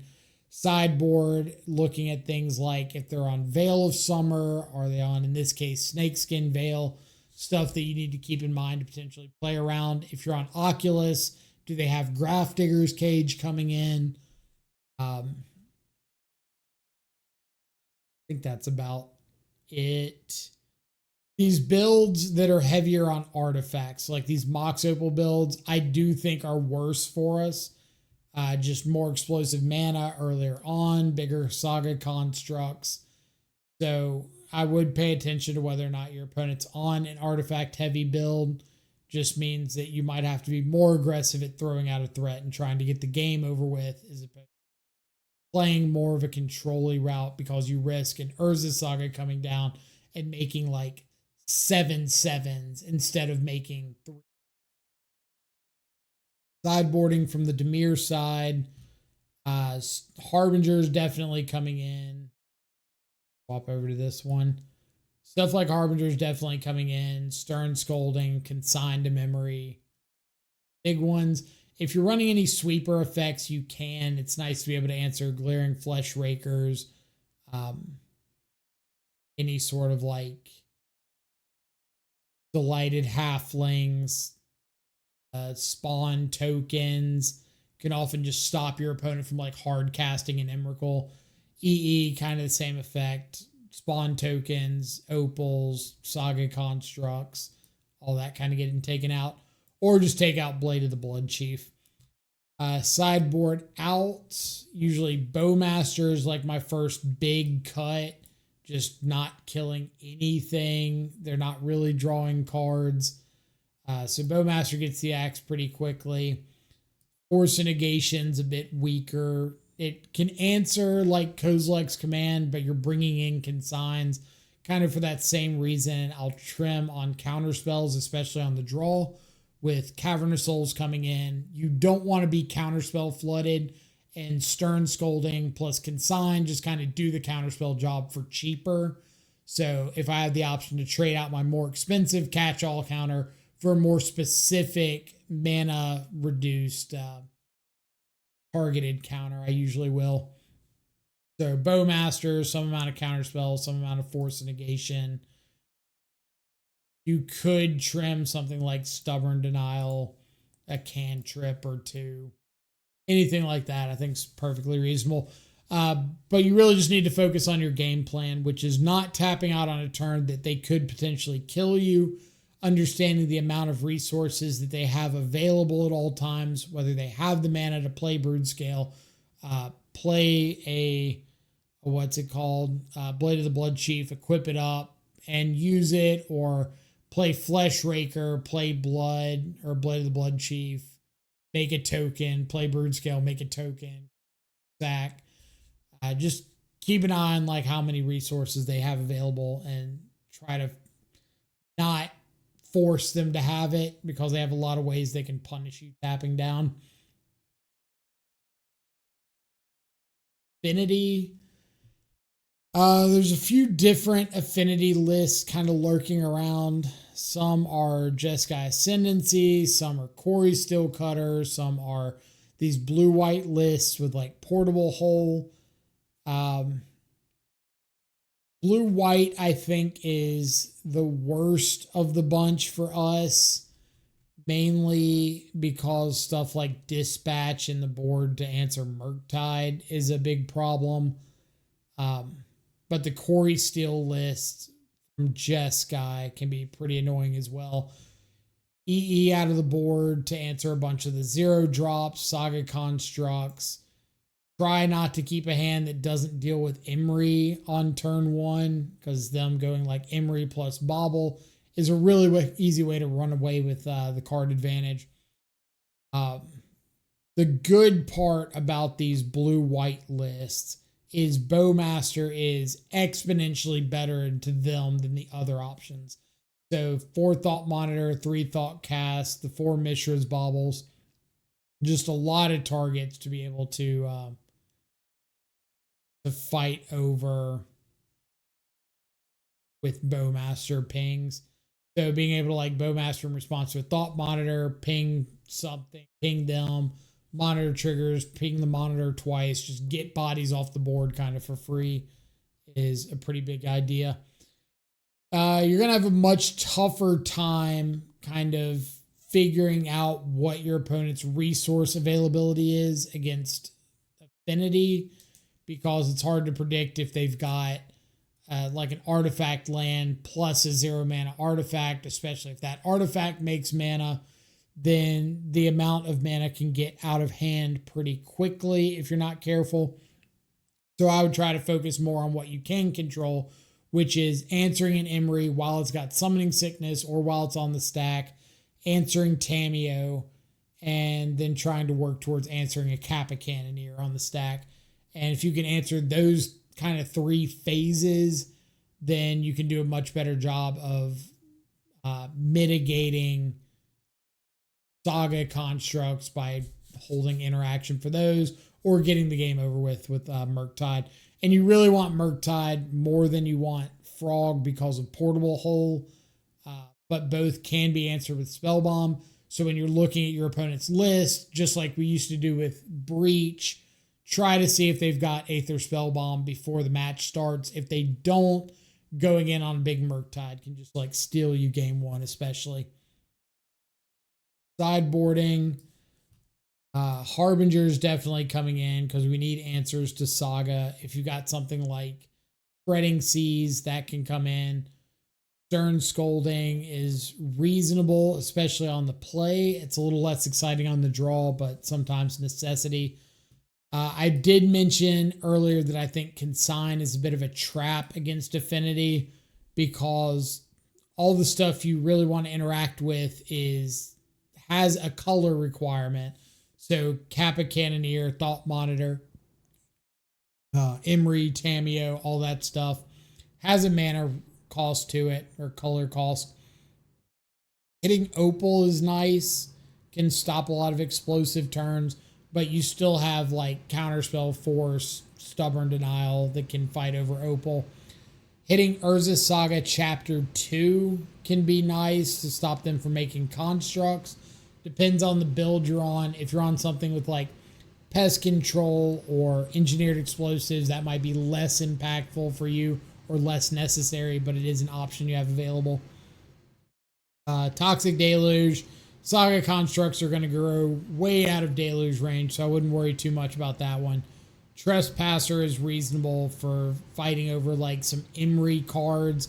You obviously can't respond to them targeting something, but being able to just proactively exile like a Bobble out of the yard if they only have 1, or a Lava Spur Boots, Aether Spellbomb, whatever, can have some impact. Nihil Spellbomb, good at helping mitigate Emery value. Unfortunately, only being one time kind of sucks, but it's better than not having access to that. Sideboard out options. Thoughtseize is pretty mid. They're going to be kind of throwing their hand out early and aggressive. They're going to be able to cast a lot of stuff as soon as they top deck it. So Thoughtseize, kind of like in the old Affinity matchups, is just not going to be able to kind of keep pace with the early value on the battlefield. Tamiyo's kind of mid. Spell Snare's really bad. There are some builds with, like, I think it's Oswald Fiddlebender and Ingenious Smith and stuff that are a little heavier on 2-drops, so you kind of have to take that on a case-by-case basis. But just against your stock Affinity list, Spell Snare is not very good. So Snare, Thoughtseize can come out. Counterspell on the draw can be trimmed or come out.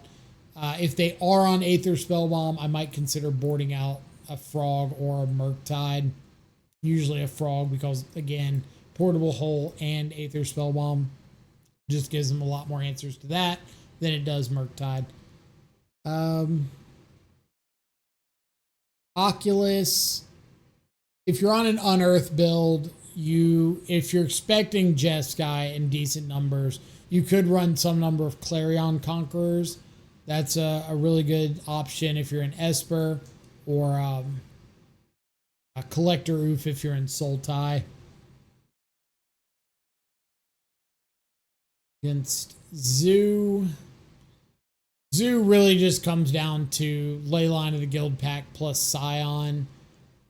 If you're able to interact with the Scion on the stack, then a lot of the threats are pretty underwhelming. If you can't interact with the Scion, then you're going to have a really rough time. So, like, Counterspell on the play, Consign to Memory on the play, or draw.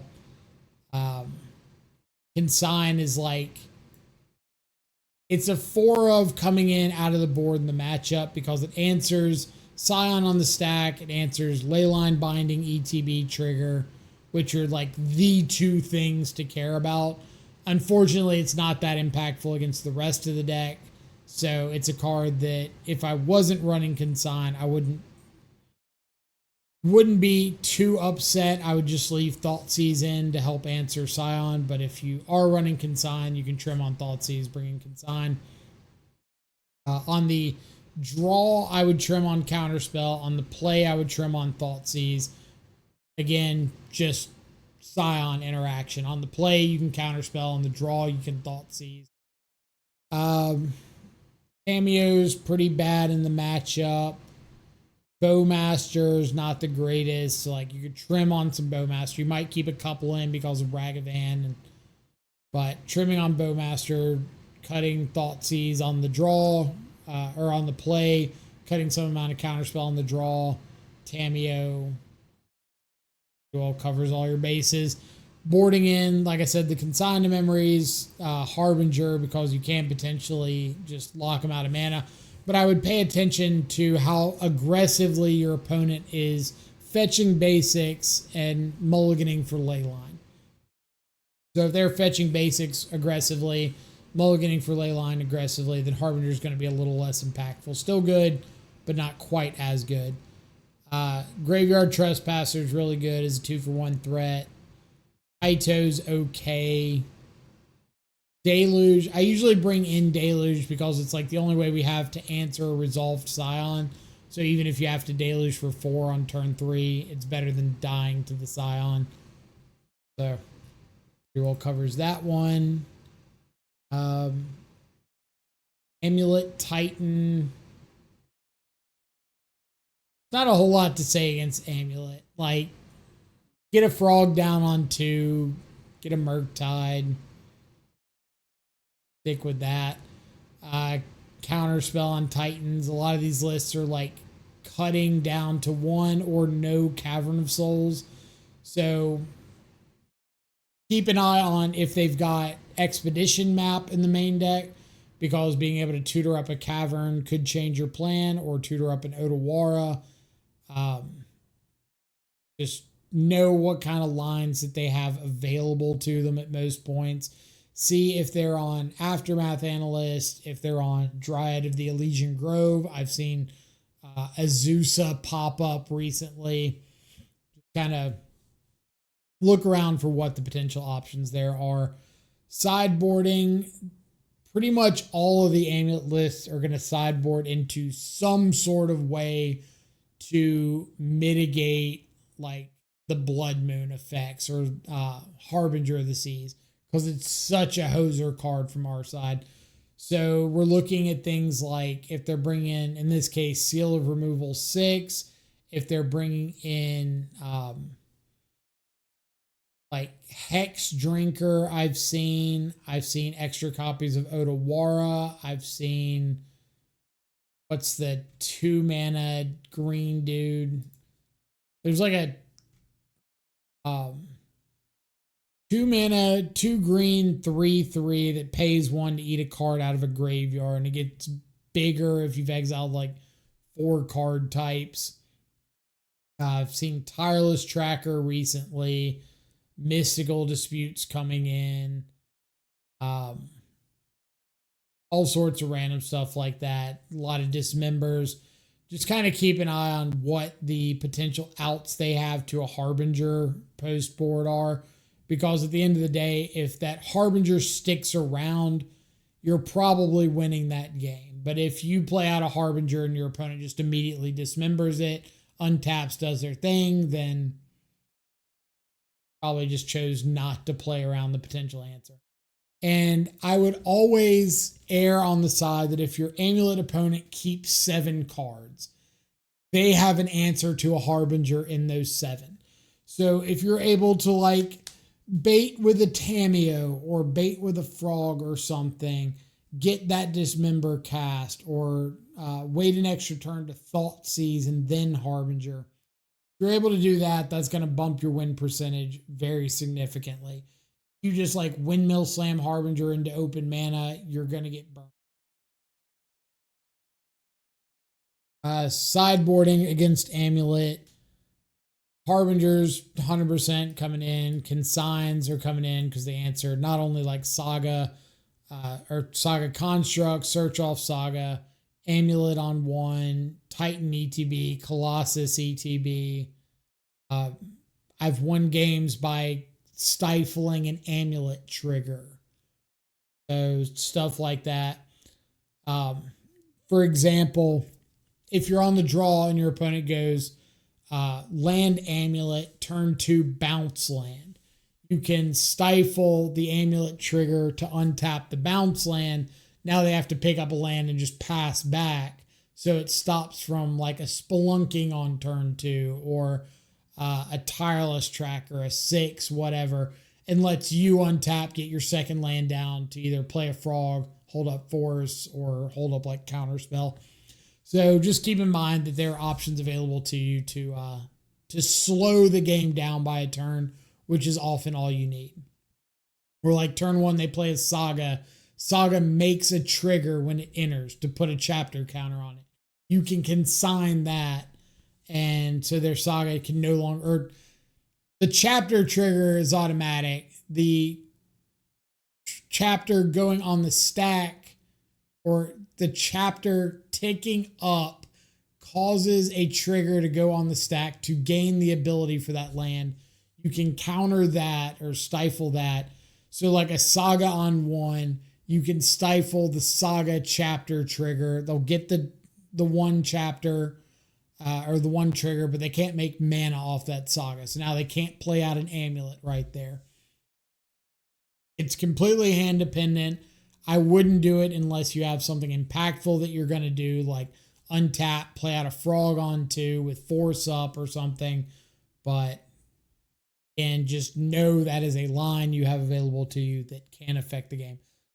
Stern Scolding, if my Amulet opponent's on like a bunch of Dryads or Aftermath Analyst Dryad, bringing in Tireless Tracker, then I'll consider boarding in Stern Scolding. But it's a little bit lower on the radar for me. EE can take out Saga Constructs or Amulets. Board outs are usually like some number of Force and Negation, Bowmasters are pretty bad because they get stonewalled by literally every threat in their deck. And then Spell Snare is like the other bad one. If they're heavy on Explore and Malevolent Rumble, I could leave in Spell Snare. But if they're not heavy on those, I'd trim it or cut it entirely.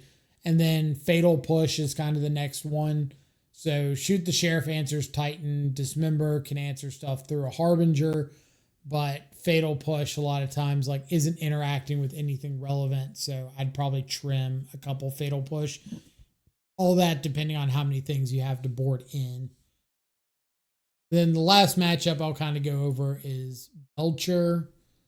I don't want to go over Storm. I think that one's like not a buy, but play a threat, counter stuff. Hope your opponent doesn't have. It's really, really luck based. That's why I don't like going over that one. Because there's going to be a number of games that like you have a counter spell, don't find a second, your opponent just wins. Or your opponent just has double Orm's Chant, Mana Reducer, all the draw spells. Belcher. Belcher was kind of picking up steam before Charlotte. I thought it was going to be a lot more popular. It turns out it wasn't. When you're playing against Belcher, keeping the 2-drop guys off the battlefield is a big deal. Like, I'd honestly say that the creature being on the battlefield is more important for them than the ETB trigger because it enables Flare of Denial. So just having another layer of free counter magic the turn they're wanting to go off is a pretty substantial deal. If you can Stern Scolding it, obviously great. But if you can't, I would get Fatal Pushed to take out a 2-drop before they're able to set up a combo turn. You just don't want this on the battlefield when they're starting to go off.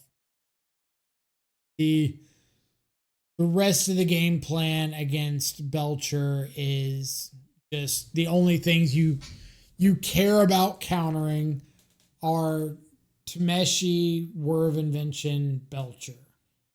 And if you can see more counter magic than your opponent against those, great. If you can't, you're probably losing that one. Thoughtseize can really help kind of determine what you can interact with. So there's going to be a lot of games against Belcher where some counter magic is not going to line up efficiently, and you need to recognize when you can afford for them to have a counter back, but you want to risk it versus when you can't afford for them to have a counter back. And a good example of this is, let's say I've got 2 mana open and I'm passing through. My opponent's got the potential to go for a Whir of Invention on their turn for a Belcher. They say they've got a Lotus Field in play. They've got 4 lands in play. They can Whir for a Belcher right now. Or they can hard cast a Belcher and go off. I've got my 2 mana open. I've got a counter spell and a Force of Negation in hand. And my opponent goes for that Whir. The kind of first option is just go for the counter spell. If they got the answer to it, you lose. If not, I get to save my Force of Negation, and that seems really good. But there's going to be a lot of times against Belcher where force ditching the counter spell is the correct play if you can't afford for them to have a counter back. Because in this case, if I go for the counter spell, they have not only Spell Snare, but Disrupting Shoal with the extensive amount of 2-drops that they have, like another Shoal, Jwari Disruption, Bane Veil, Archaeologist, Thundertrap Trainer, any of those, plus like I mentioned, the Spell Snares, all answer my counter spell, where Force of Negation forces them into having exactly like Disrupting Shoal plus 3 drop, which there's just fewer in their deck, especially if they've been playing out 3 drops as lands, because a lot of the Hydroelectric Specimen, Sink into Stupor, stuff like that are their land drops, and they can't often afford to hold them around in hand. Where like Thunder Trap Trainer, Pelagia Archaeologist, Disrupting Shoal, a lot of the 2 drops they can hold in hand. So recognizing that I can't play around as much stuff by going for a counter. Oh, and Jwari Disruption. If you play the counter spell and they Jwari Disruption, you lose. If you force negation, you can pay the 1. Just recognizing like I can't afford to lose that counter war. Force negation gives my opponent fewer outs than going for the counter spell. That's where a little matchup experience comes in. Sideboarding, they've got Flusterstorms, Into the Flood Maw, Unable to Scream. Force negation, not so much, because we're usually interacting with stuff on their turn. Unable to Scream can be a really annoying one. So it shuts off all abilities, which means if you do discard like 2 cards to the Frog to make it a 1/3, you're not getting the draw, you're not getting to recoup those. So often with Unable to Scream, I just say like, all right, you got it. It's really not good into Murktide, because Murktide stays power equal to the number of counters that were on it when you resolved it. So making it a base 0/2, but 4 counters on it, still a 4/6, which is clocking really, really well. But against Frog, Unable to Scream can be a really, really nasty card. Yeah, you're really just trying to not have to fight over some of their interactions. So if your opponent goes for an Into the Flood Maw, you might not want to counter it. Just let it go, replay your threat, go from there instead of wasting a counter spell. Sideboarding for us, Consign to Memory coming in 100%. Stern Scolding's usually coming in because like answering an Archaeologist, Thunder Trap, Tameshi on the stack is a lot better than answering it with a removal spell. Graveyard Trespasser I'll bring in from time to time if I've got enough stuff that I want to cut, because being able to exile a Belcher or a Lotus Field or something that I've countered stops Tameshi from being impactful later on. So Trespasser coming in. Sideboarding out, Bowmaster's pretty bad. Some amount of the removal spells, maybe like 1 Fatal Push, Shoot the Sheriff, leave in some number of push and dismember. Might Trim, Cantrip or 2. Have threats, have pressure. That's about it for that one. So I hope that gives a pretty good breakdown of the matchups. Leave you with some final thoughts. So I think the big question everybody's going to have is like Oculus versus traditional. And it's a really tough question to answer, because like I myself am a little hesitant to go one way or the other. So at the moment, I will say this is Thursday that I'm recording this, getting ready to start the trip up. At the moment, I have got Oculus sleeved up, ready to go. And my list looks almost identical to this.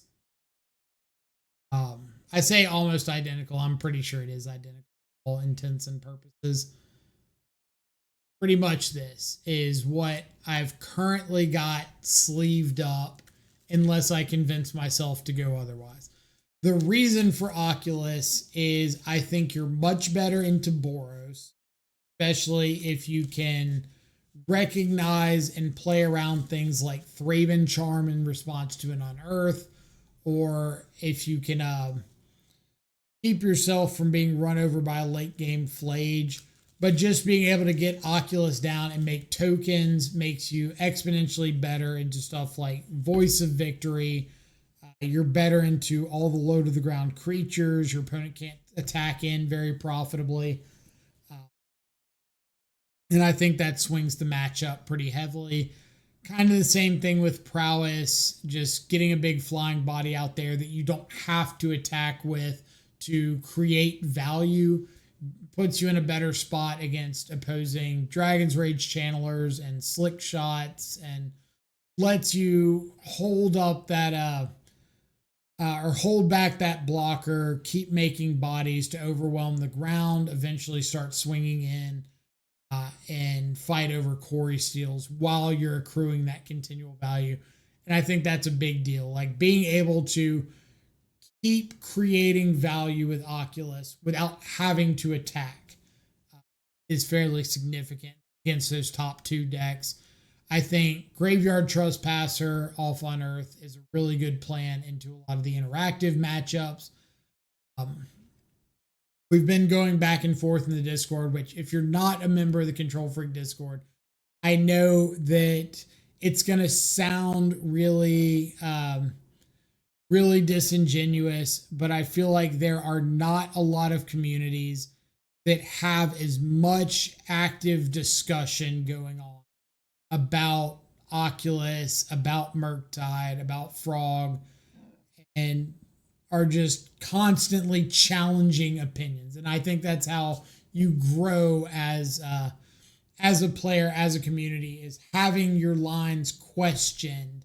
Because if you're not able to defend them and come up with arguments, then I do think all the reasoning kind of falls apart pretty quickly.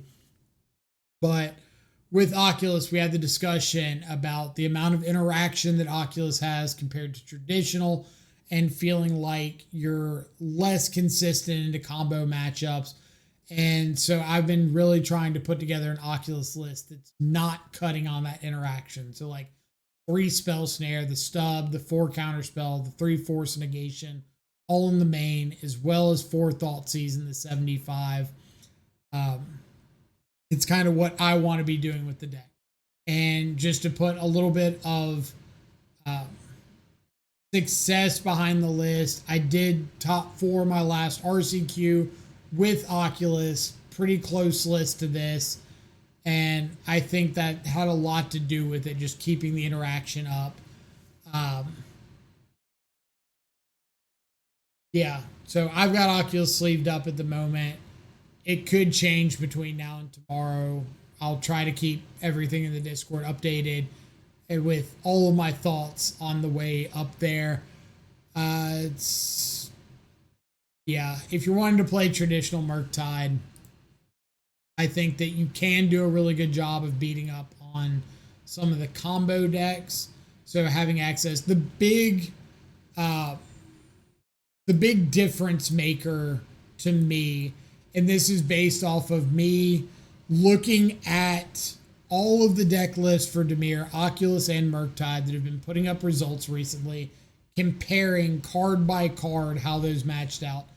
The big difference to me is the card advantage aspect. So traditional Murktide being able to play more effective cantrips that allow you to dig for specific options more effectively. So higher on Consider and Preordain as compared to Thought Scour. You get access to cards like Tameo. You get access to Kaito, Sauron's Ransom, Archmage's Charm, Lorien Revealed, anything like that allow you to put multiple cards into your hand at a time. Whereas Oculus really doesn't have the option to do that. You've got a few cards you could play, like Rakshasa's Bargain, but you're talking about 1, 2, maybe 3, where a lot of times the traditional builds are running like 4, 5, 6 ways to generate card advantage. So against the unfair decks, being able to interact early and often and refill those resources as the game goes on is a really big deal. Where Oculus, I feel, is a little bit more at the whim of its top decks. So if that's something you're okay signing up for, then I think that Oculus is a pretty good call for the weekend if you feel like you need that card advantage, you need the way to see more cards, then traditional is probably the way to go. I might be looking at ways to combine those a little bit more, like Cameo in the main deck of Oculus, maybe trying to find room for Jace the Mind Sculptor, or even Kaito in the sideboard. I don't know for sure yet, but I think I want to target the top 2 decks. I think Corey Steelcutter in prowess is going to be a very big player this weekend. I want to make sure I'm doing everything I can. So hopefully this whole video gives you a good sense of where my head's at going into the weekend. What has worked for me has not worked. Some ideas that we've put into practice and had results with. Some cards that you might not have considered that make sense now that you've heard some reasoning. And yeah, like share your list as well. Again, if you're not in the Discord, come join, come talk about your list, come give some feedback, come give feedback on other lists. Definitely love to hear everybody's opinions as all of this goes on. And if you're going to be in Indianapolis, please say hey. I will be there taking pictures with everybody who comes to say hey for me. I might have some stuff that I want people to sign for me so I can have some memorabilia to bring back. And I'd love to have something that you stamp your name on. So other than that, hope you have an awesome rest of your weekend. Stay safe. Enjoy some good food and company, especially if it's in Indianapolis. I will catch y'all back live at the beginning of next week, and we'll go over how the weekend went. So take care. Adios for now.